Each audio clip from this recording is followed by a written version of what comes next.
돌아온 편지. 조용한 새벽, 시골 마을의 정저. 72세 한도윤은 오늘도 낡은 코트를 입고 집을 나섰다. 손에는 봉투 한 장이 들려 있었다. 그는 평생 아들에게 편지를 썼다. 단 한 통도 답장은 오지 않았지만 도윤의 발걸음은 익숙했다. 집에서 우체국까지 15분. 10년 동안 하루도 빠짐없이 걸어온 길이었다. 우체국 앞 빨간 우체통. 도윤은 편지를 넣기 전 잠시 봉투를 쓰다듬었다. 주소는 늘 같았다. 서울특별시 강남구. 한지훈 귀하. 외아들이었다. 10년 전 도시로 떠나 연락을 끊은 아들. 전화번호는 바뀌었고 주소만 남았다. 그곳에 아직 사는지도 모르지만 도윤은 매일 편지를 썼다. 편지를 우체통에 넣는 순간 옆에서 목소리가 들렸다. 한 선생님, 아직도 아들한테 편지 쓰세요. 마을 슈퍼 주인 박 씨였다. 그럼요. 오늘도 쓰죠. 허허. 10년이나 됐는데 그 아들 돌아올 것 같아요. 도윤은 잠시 망설이다 미소를 지었다. 언젠간 읽겠지. 비는 속일 수 없으니까. 박 씨는 안타까운 표정으로 고개를 저었다. 마을 사람들은 모두 알고 있었다. 한도윤의 아들이 아버지의 재산을 다 날리고 떠났다는 것을. 하지만 아무도 그 이야기를 꺼내지 않았다. 도윤은 집으로 돌아왔다. 작은 단독주택. 한때는 꽤 큰 한옥이었지만 이제는 이것마저 남의 것이었다. 월세로 살고 있었다. 거실 한쪽 벽에는 편지 복사본들이 가지런히 정리되어 있었다. 도윤은 매일 아들에게 보내는 편지를 한 부씩 복사해서 보관했다. 3650통.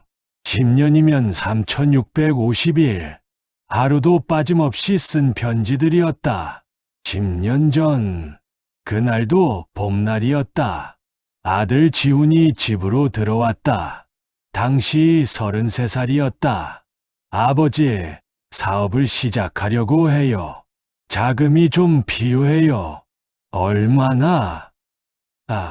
한 2억 정도요. 도윤은 망설이지 않았다. 알았다. 집을 담보로 대출받자. 정말요? 내가 성공하면 되는 거 아니냐? 지훈은 아버지를 껴안았다. 그렇게 집을 담보로 2억을 대출받았다. 하지만 1년이 지나면서 문제가 생겼다. 동업자가 돈을 빼돌렸다. 빚만 늘어났다. 괜찮다. 다시 시작하면 돼. 다 망했어요. 2억이 날아갔다고요. 돈은 다시 벌면 되지. 하지만 상황은 더 나빠졌다. 대출금을 갚지 못하면 집을 넘겨야 했다. 어느 날 저녁, 지훈이 짐을 싸고 있었다. 서울로 가요. 다시 일자리 구해야죠. 천천히 갚으면 돼. 지훈은 아버지를 바라봤다.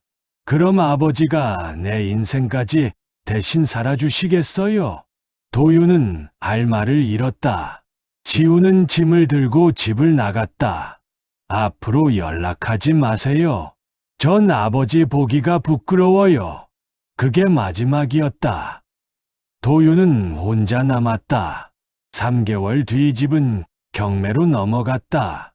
그는 월세방으로 이사했다. 하지만 원망하지 않았다. 그리고 편지를 쓰기 시작했다. 지훈아, 아버지이다. 잘 지내니? 답장은 없었다. 하지만 계속 썼다. 매일 한 통씩. 365일, 10년. 마을 사람들은 수근거렸지만 도윤은 신경 쓰지 않았다. 편지를 쓰는 것이 아들과 연결되는 유일한 방법이었다. 10년이 흘렀다. 도윤은 72세가 됐다. 건강이 예전 같지 않았다. 어느 겨울날 우체국장 김씨가 도윤을 불렀다. 한 선생님, 이거 받으실 게 있어요. 반송된 편지 한 뭉치였다. 주소지에 수취인이 없대요. 이사를 간 것 같아요. 도윤은 편지를 받아들었다. 손이 떨렸다. 그럼 제 편지가 지훈이한테 안 갔다는 건가요? 김씨는 안타까운 표정으로 고개를 끄덕였다. 도윤은 집으로 돌아와 주저앉았다. 10년. 3650통. 한 통도 전달되지 않았다. 편지를 하나씩 펼쳤다. 지훈아, 오늘은 내 생일이구나. 생일 축하한다. 지훈아, 아버지는 내가 잘 지내고 있기를 바란다. 눈물을 흘렸다. 그래도 괜찮다. 어디선가 잘 살고 있겠지. 며칠 뒤 도윤은 다시 편지를 썼다. 이번에는 주소를 적지 않았다. 그냥 써서 서랍에 넣었다. 아들에게 갈 수 없는 편지였지만 쓰는 것만으로도 위안이 됐다. 그렇게 또 일주일이 지났다. 어느 오후 도윤은 마당에서 나뭇가지를 자르고 있었다. 겨울이 다가오면 미리 정리해야 했다. 그때 마을 입구에서 누군가 걸어오는 게 보였다. 허름한 코트를 입은 남자였다. 얼굴은 잘 보이지 않았다. 남자는 천천히 도윤의 집 쪽으로 다가왔다. 도윤은 작업을 멈추고 그를 바라봤다. 가까워지면서 얼굴이 보이기 시작했다. 수염이 덥수룩하고 얼굴은 초췌했다. 하지만 눈빛만큼은 익숙했다. 도윤의 손에서 전정가위가 떨어졌다. 지훈아, 아들이었다. 10년 만에 돌아온 아들이었다. 지훈은 대문 앞에 섰다. 아버지를 바라봤다. 말이 나오지 않았다. 두 사람은 10초간 그렇게 서 있었다. 말 없이, 다만 눈으로 서로를 확인했다. 도윤의 눈에 눈물이 고였다. 지훈도 눈시울이 붉어졌다. 아버지. 지훈의 목소리가 떨렸다. 지훈아, 정말 내가 맞냐? 아, 네. 저예요. 도윤은 몇 걸음 다가가려다 멈췄다. 무릎에 힘이 없었다. 지훈이 급히 아버지를 부축했다. 아버지, 괜찮으세요? 괜찮다. 괜찮아. 내가 왔으니까. 두 사람은 마당 평상에 앉았다. 한참 동안 말이 없었다. 지훈이 먼저 입을 열었다. 아버지, 죄송해요. 10년이나 걸렸어요. 돌아오는데. 도윤은 아들의 손을 잡았다. 거칠고 마른 손이었다. 많이 힘들었구나. 아, 네. 많이 힘들었어요. 지훈은 주머니에서 큰 봉투 하나를 꺼냈다. 낡고 두툼한 봉투였다. 이거 아버지가 보낸 편지들이에요. 도윤은 봉투를 받아들었다. 안을 보니 편지들이 가득했다.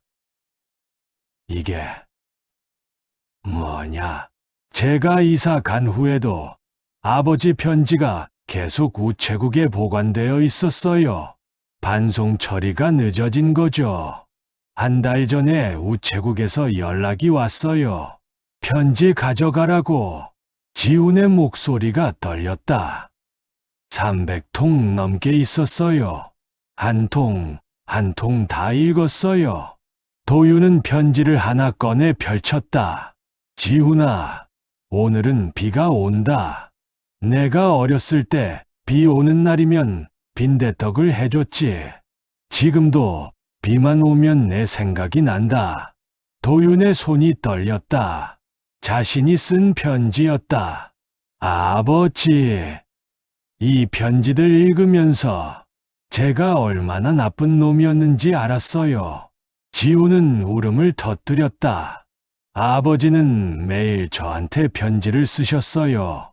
한 번도 원망하는 말 없이 그냥 걱정만 하셨어요. 그럼 너는 이 편지들을 받았던 거냐? 아니요. 한 달 전에야 받았어요. 그 전까진 몰랐어요. 지우는 눈물을 닦았다. 근데요, 아버지, 사실은, 저도 편지를 썼어요. 지우는 또 다른 봉투를 꺼냈다. 역시 두툼했다. 아버지한테 못 보낸 편지들이에요. 10년 동안 썼어요. 도유는 놀라서 봉투를 받았다.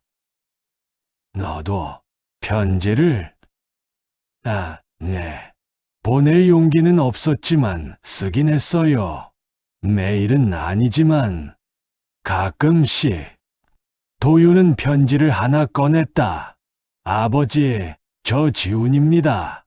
용서를 구할 자격도 없지만 매일 아버지 생각을 합니다. 죄송합니다. 도윤의 눈에서 눈물이 흘러내렸다. 지훈아, 아버지, 저 정말 죄송해요. 10년 동안 도망만 다녔어요. 부끄러워서, 무서워서. 괜찮다. 아니에요. 괜찮지 않아요.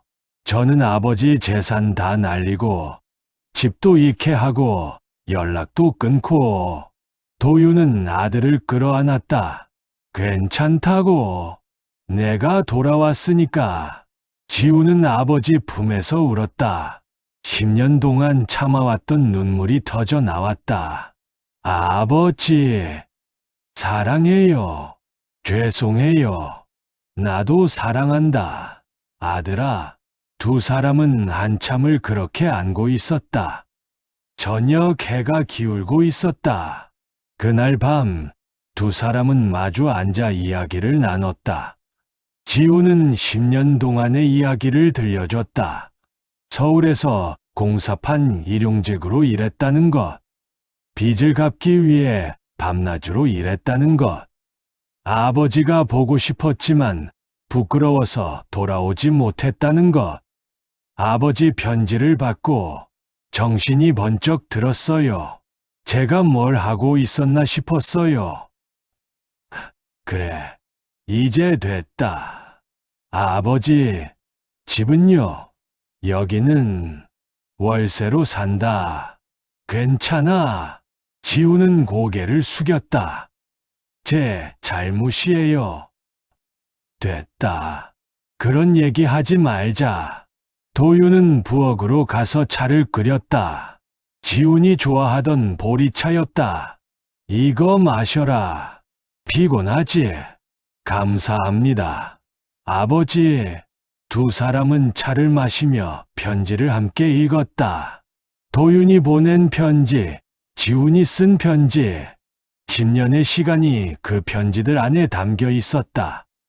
아버지, 이 편지들이 제 생명이었어요. 읽으면서 살아야겠다고 생각했어요. 도윤은 아들의 어깨를 두드렸다. 나도 그랬다. 편지 쓰는 게 나한테는 희망이었어. 앞으로는 제가 아버지 곁에 있을게요. 그래, 고맙다.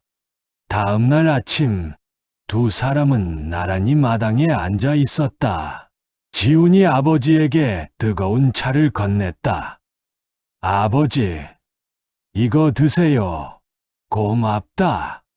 도윤은 차를 한 모금 마시고 아들을 바라봤다. 지훈아. 네. 앞으로 편지 쓸 필요 없겠구나. 내가 옆에 있으니까. 지훈은 웃었다. 그래도 가끔 쓸게요. 왜? 옆에 있는데 말로 못하는 것도 있잖아요. 도윤은 고개를 끄덕였다. 그래, 그것도 좋겠구나. 그럼 아버지도 저한테 편지 써주세요. 이젠 제가 받을 준비가 됐어요. 알았다. 그럼 난 쓸 준비나 해야겠네. 두 사람은 웃었다. 10년 만에 함께 웃었다. 마당 안쪽에는 편지들이 쌓여 있었다. 도윤이 쓴 편지, 지훈이 쓴 편지, 바람에 살짝 흔들렸다. 그 편지들은 이제 증거였다. 10년 동안 서로를 잊지 않았다는 증거. 멀리 떨어져 있었지만 마음은 함께였다는 증거. 몇 달 뒤, 지우는 마을에서 일자리를 구했다. 저녁이면 두 사람은 함께 저녁을 먹었다. 아버지, 사랑해요. 도윤은 웃었다. 나도 사랑한다. 그날 밤, 지우는 편지를 썼다. 아버지께 오늘도 행복했습니다. 가족이 함께 있다는 것이 얼마나 큰 축복인지 압니다. 사랑하는 아들 지훈 올림. 다음 날 아침, 도윤은 편지를 읽고 미소를 지었다. 그리고 답장을 썼다. 지훈아, 내 편지 잘 받았다. 앞으로도 함께 걷자. 사랑하는 아버지가. 두 사람은 그렇게 편지를 주고받았다. 같은 집에 살지만 편지로 마음을 나눴다. 용서는 잃어버린 시간을 되돌리진 못한다. 하지만 용서는 그 시간을 다시 함께 살게 한다. 도윤과 지우는 그것을 알았다. 늦었지만 이제라도 함께 할 수 있다는 것에 감사했다. 마당에 매화나무가 꽃을 피울 준비를 하고 있었다. 그리고 두 사람에게도 새로운 봄이 시작되고 있었다. 끝.